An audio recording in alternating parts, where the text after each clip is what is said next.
welcome to Chapter 12. We're going to be covering agreement, which sometimes when you read other texts or when you read other supplemental material, you might come across the term offer and acceptance. This just broadly is used for agreement. It's kind of short, but we'll proceed using the terminology from your text. So, the first thing that you have to have a voluntary contract is you have to have an offer. And an offer can be in writing. You've all gotten solicitations in the mail, buy our replacement windows, or, buy this car. It can be oral. Someone can come up to you and say, will you buy this? But an offer, quite simply, is a promise to perform or not to perform some act in the future. So if you were promising not to sue someone, that would be an offer.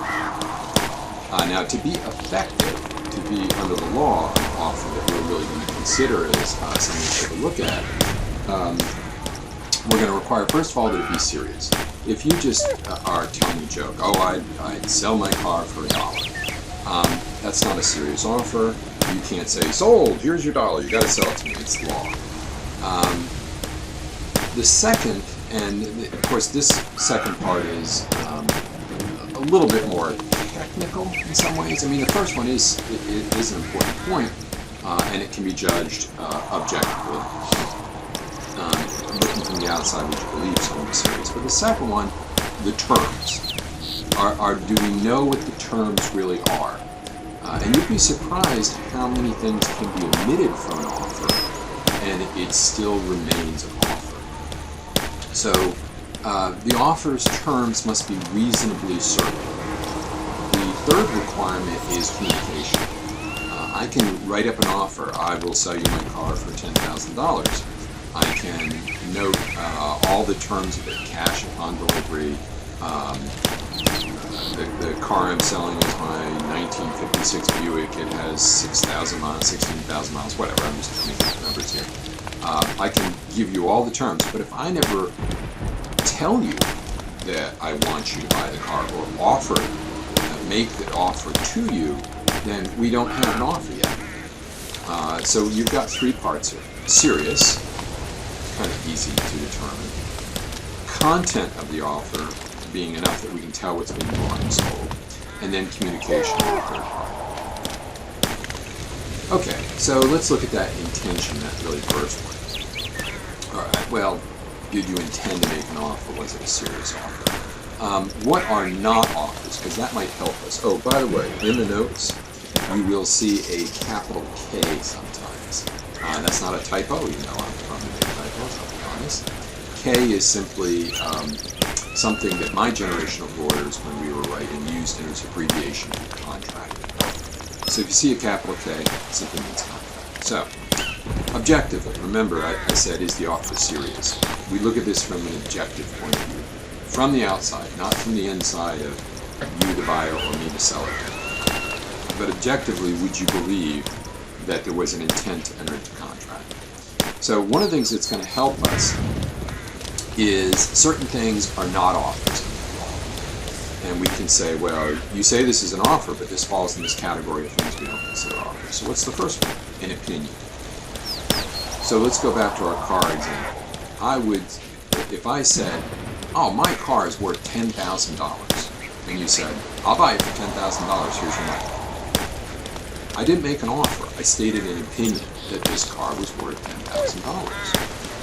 Until that opinion is really coupled with an intent, I think my car is worth $10,000 and I'd like to sell it. You do not have an offer. Now, even further, statement of an intent, sometimes what's called the offer to offer. If I say, I think I'm going to sell my car, well, that is not an offer. It's getting closer than our opinion, but it's still not an offer. Also, preliminary negotiations. If I couch the language something like, do you think you'd be willing to buy my car? Well, that's not an offer. That's really like finding out, is someone or is someone interested in buying the car or not interested in buying the car? If I said something like, could you afford to buy my car? All of these are just preliminary. If we come up with an agreement to agree, I think we should get together and try to work out a price to sell my car. And you say, that's a great idea, let's get together and work out a price to sell your car. That's not an offer, it's just an agreement to agree. Now the four of these in our everyday life are not that common. The fifth one is. The fifth one is something that comes as a surprise to a lot of students, advertisements. And advertisements actually have different overall categories. So I'm going to just talk broadly about advertisements. I'm not going to get into specific models and things like that. But advertisements are generally not offers. So if you see someone saying, I will sell you, if you see in the newspaper, I will sell windows for $500, I will sell cars for $5,000, that is not an offer. Now, like I said, there's different categories of offers. That is, since it's so broad, and if you think about it, it also kind of lacks the details of what cars you sell and what are the terms they sell. If you just have an advertisement, it's called an invitation to trade. Sometimes, however, it can be so specific. I put an ad in the paper, I will sell this car, this VIN number, these number of miles, these conditions for sale. It becomes so specific that you might say, well, it passes from this invitation to trade to a true offer. But the general rule is, advertisements are not offers. Okay, a little bit about auctions. Auctions are, interestingly enough, if you go back a couple of hundred years, auctions were very common. It was a very common way in which people did business. And then you fast forward to the 1950s and 60s, and although auctions continued, they started to die out because people used set prices. People really stopped using the mechanism of the auction. Now fast forward to the close of the 20th century, and you have the rise of these auction sites like eBay. And all of a sudden, auctions come roaring back. So let's use, I think most of you, even if you don't use it routinely, have used eBay, so you'll understand what I'm talking about. Let's suppose I'm selling a button. I buy and sell program buttons because that's my hobby. And let's suppose you've all seen the very famous I Like Ike buttons, advertisement for Eisenhower, or we've seen buttons Biden and Harris, or Trump and Pence. So let's suppose I go on eBay and I want to sell one of those buttons. Well, eBay will allow me to sell it in two ways. Obviously I can sell it for some price, but let's stick with the auction. If you're going to sell it at an auction, you can set a reserve price.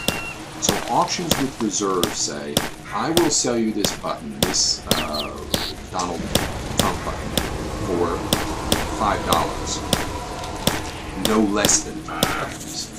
That means it's an auction with reserve. Now sometimes, the election is over, right? So I'm going to assume a lot of people have Joe Biden buttons and Donald Trump buttons, and they're not going to be wearing them, they're not going to do anything, so they like to get rid of them. So they're going to sell those without reserve. They'll simply say, I'd like to get $1 for these, maybe, but I will take whatever I can get. So an auction with reserve says, I won't sell until I get to a set amount of money. An auction without reserve says, I'll take whatever I get offered. I want more money, but I will take what I get offered, and I'm happy. So those are the two types of auctions that generally fall under the UCC. Under contracts. Okay, so let's go to that second big requirement, the definiteness. I hate that word. I would say exact. But exactitude, there's a word, it's not many words. But how definite are the terms? Okay, well, first of all, unless this is kind of a specialized advertisement, remember most of the time they're not offers, you've got to identify which parties are entering into the contract. Who is the buyer? Who is the seller? Most offers we look for that. Is this a restricted offer? Is it an open offer? How are we doing? Probably the most important thing, strangely enough, before even price, because most of my students, when we talk about, price has got to be the most important thing, Yes and no. Actually, the most important thing, at least initially, is do we know it's being sold? Now, one of the things that's true in the 20th century is people own a lot of different stuff. We have a tremendous number of assets. So if you're talking about how many cars people have, 100 years ago people might have one car. If you're talking about how many kitchen tables they may have one. But if you go fast forward to today, people can have 3 or 4 cars. They might have, I got a car I keep at my house. I've got a cabin in the mountains. I keep an old beat up pickup truck up there. I've got a work truck. Again, we need to identify what's being bought and sold. And sometimes that's really easy. Most of the time it is. Most of the time that's not going to be a big concern to us, but sometimes a little difficult.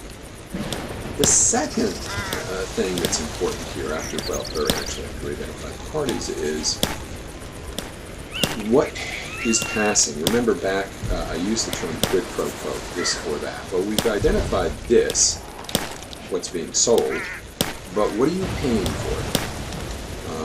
So it's a requirement that we know, and it's usually going to be stated in the contract, what's being paid. Now, in most modern contracts, although there are some kind of swaps you see sometimes, most contracts are contracts where on one side you're selling a good or service, and on the other side you're actually selling, you're paying money.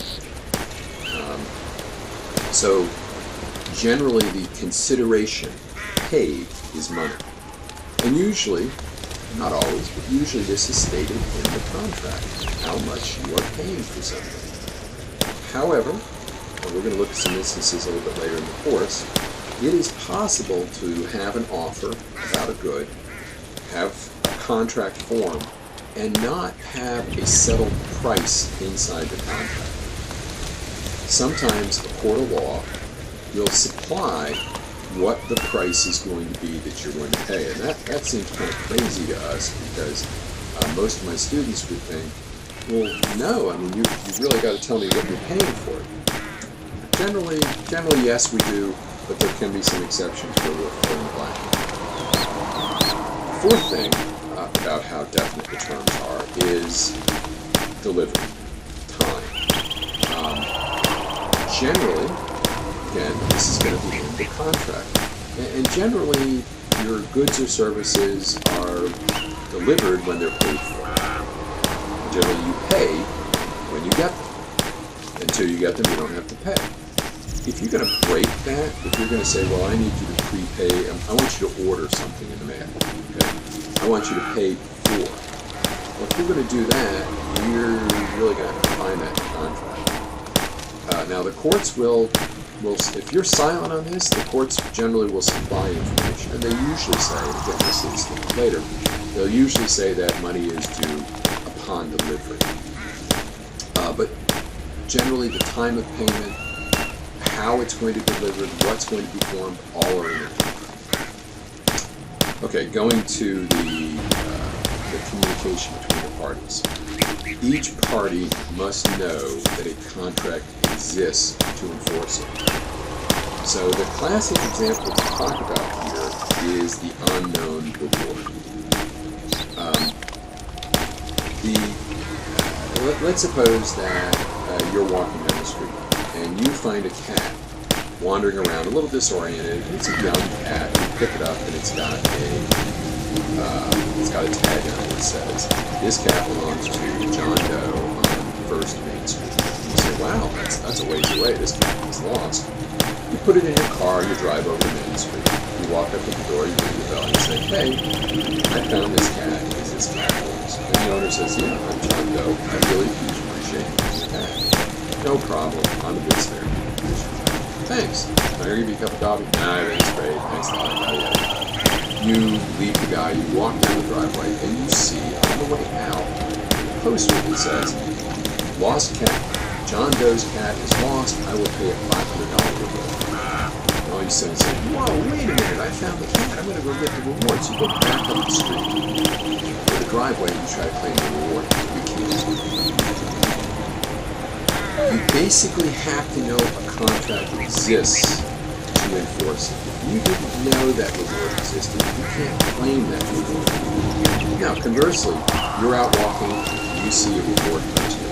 Find my cat, $500 reward, John Doe, person this week. You see the reward, you see the poster, you find the cat, you drive to his house, you say, hey, I found your cat. You're entitled because it's been communicated to you that a contract exists. Alright, now offers aren't eternal. They do end. So if you think about it, you can go back and you can get a copy of the News and Observer here from 20 years ago, 30 years ago, 50 years ago. And in those papers, I suppose you went back to 50 years, so you go back to, is 10, 90 is 20, so it's 68. You go back to 1968, and excuse me, you go back to 1970. So you go back to 1970, and you get the classified section of the News Observer, and in the classified section of the News Observer is an advertisement from a local dealership, which is still in business today, to sell you a Corvette for $5,000, whatever Corvettes cost. You say, great, here's an offer. This business is still around. They say they'll sell me a Corvette. You take the paper, you walk down to the dealership and say, hey, I want to buy this Corvette for $5,000. You've got it in the paper. Now remember I said that generally advertisements aren't offered, but let's just put that aside for a second for this example. No, because generally contracts aren't eternal. They will end. A reasonable length of time ends a contract, for example. If I say, I will sell you a car today, and in 6 months you have to apply, you can't all of a sudden write me and say, oh, okay, remember that car you offered somebody 6 months ago? I'll buy it now. You can't go back and change and revive dead offers. But there are other ways that offers can end besides just the passage of time. One would be the revocation of the person who made the offer before it's accepted. So I offer to sell you my car for $10,000. You say, well, let me think about it. And I say, after a day or so, I haven't heard from you, and I call you up and I say, you know something? I've decided I want to sell my car. You can't all of a sudden say, well, I just decided I'm going to buy it. You got to sell it to me. Nope, I've revoked it before you accept it. Now, there are some offers that might be irrevocable, that you have to leave open, but let's just stick a pin in that, leave that there for a second. A rejection of an offer will generally kill an offer. So if I say, will you buy my car for $10,000? And you say, oh, hell no, your car's a piece of trash. I don't want your car. I wouldn't pay $5,000 for it. That's a rejection of the offer. That killed the offer. If later I say, okay, well, I got my buddy John, he wants to buy it, thanks, you click. You can't dial me up and say, I've changed my mind, I'll take it. That offer is rejected, so it's dead. Now, here's one that's a bit of a surprise. Counteroffers. Sometimes a counteroffer will kill an offer. So I say, will you buy my car for $10,000? So you come back and say, I will buy your car for $5,000. So what we've done there is you've taken my offer, you've said it's not good enough, so you've really rejected it. That rejection, though, is in the form of a counteroffer. Yeah, I'll buy it, but I'll buy it for $5,000. That counteroffer makes you the person making the offer. It makes me the person that's going to have the acceptance. And at that point, my original offer is dead. Finally, some offers can die because of operational flaw. There can be certain circumstances where the offers are no longer good because the law says so. This could be something like a bankruptcy. If a firm was offering to sell cars for $10,000, local dealership, and they go bankrupt, and you drive in and say, hey, I want to buy this car for $10,000. We can say no, the bankruptcy supersedes that. The offer was terminated operation. Revocation of the offer. Revocation is a callback. When is revocation? Because we get an interesting problem here with revocation. Revocation is when I say, I don't want to make this offer anymore. Now, the general rule is that you can, as I said before, you can revoke an offer any time prior to when someone accepts it. So let me give you a situation. I send you a letter in the mail. Because this will be a slower way to do it, and we're about to come across the mailbox rule in a bit. But let's just use it. I send you a letter in the mail and I say, will you buy my car for $10,000? And you read it and you say, you know something? I do want to buy that car. And I got this letter on let's say Monday. And on Monday you write, I will buy you a car. You put a $10,000 check in an envelope, put it in the mail, and mail it. It gets stamped Monday. On Tuesday, you're the seller, the maker, the offer. You decide you don't want to sell the car. So you say, I don't want to sell the car. Maybe you send me a letter, maybe you call me, whatever. But at this point, you try to revoke or terminate the offer. What's the general rule? Well, the general rule is acceptance of the offer is valid when you receive it. But if it's open to the general public, you revoke the offer in the same way in which it was made. So if I sent you a letter, my revocation has to be me mailing the letter. There is, however, something called the mailbox rule, which is a bit of a thorn in everybody's side. We'll wait for that for a second. Now, irrevocable offers. I said I was going to talk about these. These are offers that you really can't retract for different reasons. Irrevocable offers, there's a number of different ones, but sometimes you have offers where I actually pay you to keep them open. And these are usually called option contracts. So let's suppose we had a piece of land. The land has special rules, but it's an easy piece. And I offer to sell you this acre of land, and I say, I really don't know if I want it, I don't want to lose it, but I'll tell you what. You offered to sell me this acre of land for $10,000. I'll give you $500 right now. Well, I do a little investigation to see if I really want to buy it, and I get financing. Keep the offer open to me. That's an option. You accept the money. At that point, you cannot stop. You cannot sell it to somebody else. Basically, the offer is irrevocable at this point. Now, usually it's going to have a termination. It's going to keep the offer open for 48 hours and keep it open for 30 days. You also sometimes have detrimental reliance, and often this detrimental reliance is called promissory estoppel. Detrimental reliance is when one party justifiably relies on the other party and suffers a loss because of that reliance. They rely upon the offer, and it's reasonable that they rely upon the offer. So let me give you a quick example here, and this is one that I have a case about, and it's really more labor law, but there's an offer. So a woman is working up in Massachusetts as the office manager for this company that has a branch in North Carolina. The branch in North Carolina is doing very good. The CEO of the company says, we'll call her Jane, I want you to move to North Carolina. You're making, say, $100,000 a year right now working in Boston. I'll pay you $150,000 a year. Go down to Raleigh. We'll sign a contract down in Raleigh. We'll pay for you to move down to Raleigh. Sell your house up here. You move down there and start working. So she does. She hasn't signed the contract yet. She's only got the offer of her new salary. So she's making $100,000 a year. She moves to Raleigh. They pay for the move. She moves in. She starts her job. And a new boss comes in. He doesn't like her. And he calls her in the office and says, hey, you don't have a contract yet. You're fired. I don't want you working for me. I don't like you. And she says, well, that's not fair. I relied upon your offer. And he said, you didn't sign the contract yet. You haven't accepted the offer. Therefore, we don't owe you anything. Bye-bye.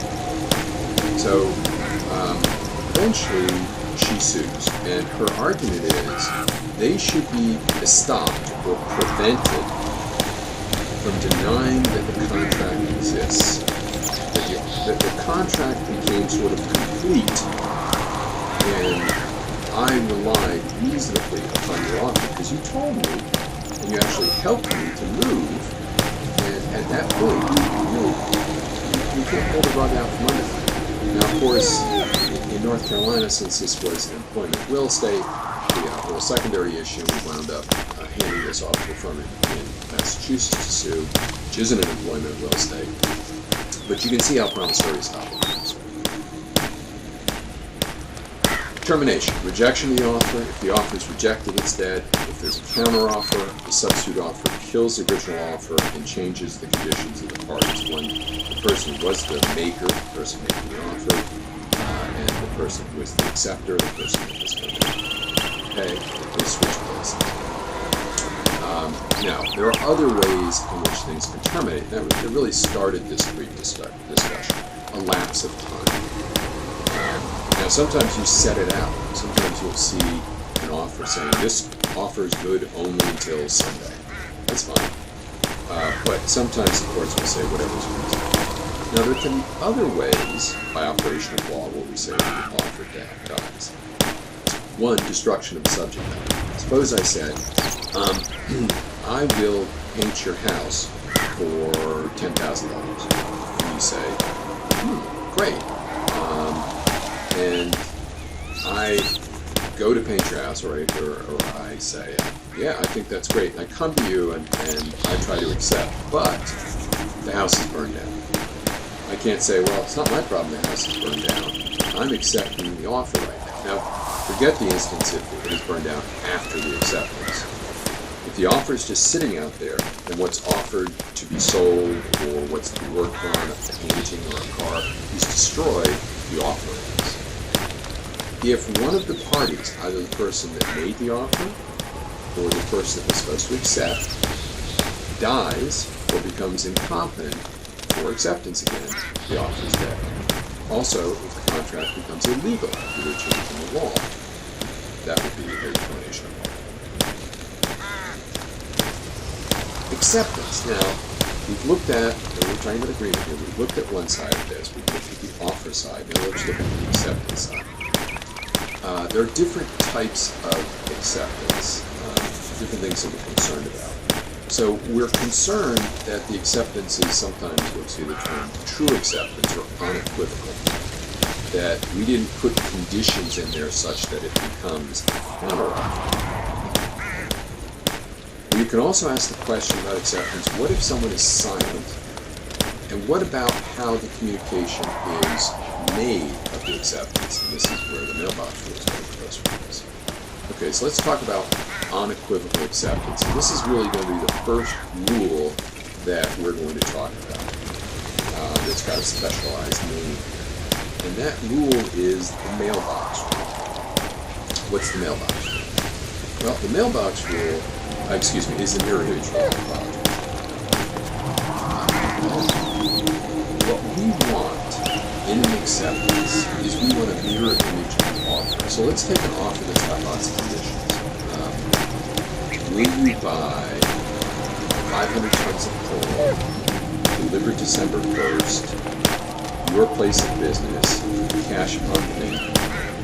That was the offer. So it's got 4 or 5 conditions. The acceptance should come back as a mirror image of the offer. I will buy from you 500 tons of coal, delivered December 1st, my place of business, cash upon acceptance. You can see that everything's identical.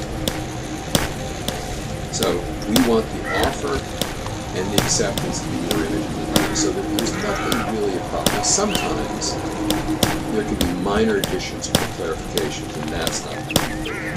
So let's suppose the first one said, my place of business, $500. And you're a Canadian firm and I'm an American. I might say, okay, $500 Canadian, $500 American money. And we understood that that's what it was going to be, but it was unclear. We didn't want a problem with it. So minor clarifications, minor additions. If I said something like, must be delivered before 5 p.m., that would be a very minor addition. It still would be unequivocal.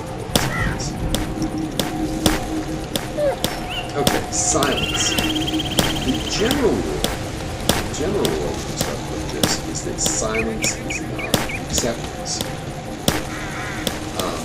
There can be, in rare circumstances, conditions where silence does become acceptance. But the general rule is, if I say to you, will you buy my car for $500, and you don't say anything, that's not acceptance. That makes sense. So when can it be acceptance? Well, there's two real conditions.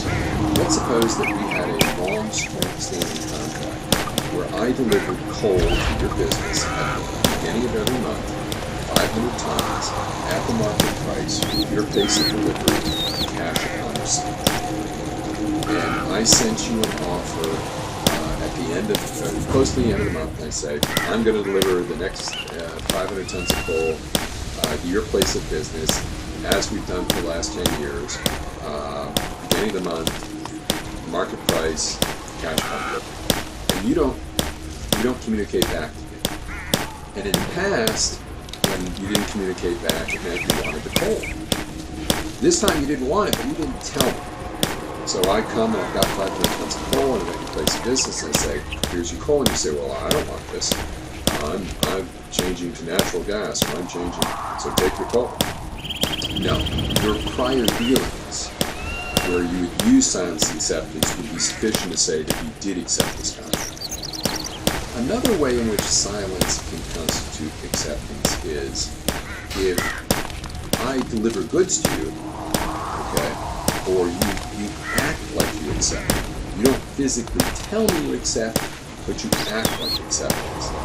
If you take the benefits of the contract and act like you accept the contract, you can't turn around and say, I don't want it. So if I deliver the coal to you, you've never replied, and it's the first time I ever delivered, you take the coal and you burn it up in your furnaces. You can't turn around and say, well, I never accepted. You took the benefit of the contract, therefore your behavior means that you did accept it. Generally, you should communicate your acceptance. Again, there can be unique circumstances. The unilateral contract, the most famous of which is the reward poster, is the exception. Now, let's talk about, here's what that mailbox rule I've referred to so many times but haven't explained comes about. The general rule is, how can you accept and when can you accept? The general rule is that you can accept by any reasonable means. However, the time issue becomes interesting. Now, I think this is an area that is really ripe for change, given the evolving nature of how we deal with contracts at this point online. In the past, a tremendous amount of contracts passed in this manner. And let's just suppose it takes 2 days for you to write a letter and me to get it. For you to write an offer, for me to write acceptance, and me to get it. We would have issues where people would accept before they would accept an offer, before they got notice that the offer was withdrawn. So what became the rule, and this is an interesting rule, is that acceptance is valid not upon receipt, we emphasize that, not when you get it under the mailbox rule, but when it's placed in the medium of communication. Revocation of offer is only acceptable when it's actually received. So those are two big rules. Now, this can be very inconvenient for a business that's selling. So how do you get around it? Well, you simply put in your offer, acceptance valid upon receipt, not upon communication. And that kills the mailbox rule. You can modify contracts. You can also expressly say in your offer, and this can be a smart thing to do, that you only want acceptance in a particular way, and that can be, again, when received. It could be, I'm only going to accept it. I'm only going to take this if I get a certified letter upon receipt. All right. Well, that really concludes our